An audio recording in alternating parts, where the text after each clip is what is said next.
көңіл бургула, шашылыш билдирүү. Айгиз Баймухаммедовдун «Жомоксуз өткөн балалык» китеби боюнча тест. Жообу менен. Ильяс канча бир тууган?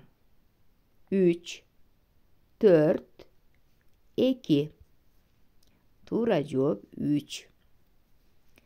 Жомоксуз өткөн балалык повести кайсы жылдары жазылган? А. 2001-2002, Б. 2015-2016, В.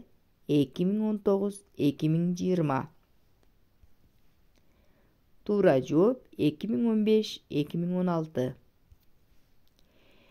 Фаяз Ильяздын туулган күнүнө эмне белек кылды?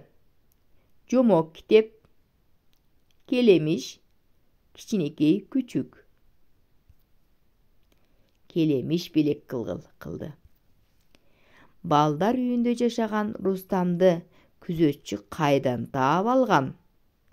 Ата-энеси каза болгондо багып алган, таштанды таштаган контейнерден, үйүнүн алдына бирөөлөр таштап кеткен. Таштанды таштаган контейнерден. Кайсы эжеи Ильязга канча сом берип, акыркы коңгуроого «Мен атайын сен үчүн келемин» деди?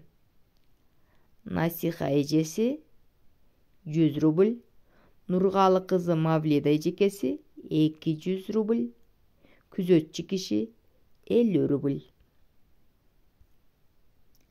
Туура жооп Насиха эжеси 100 рубль берип, мен сен акыркы коңгурооңо атай сен үчүн келемин деди. Азаматсыңар, азыр силер менен кийинки кезекте кездешкенче.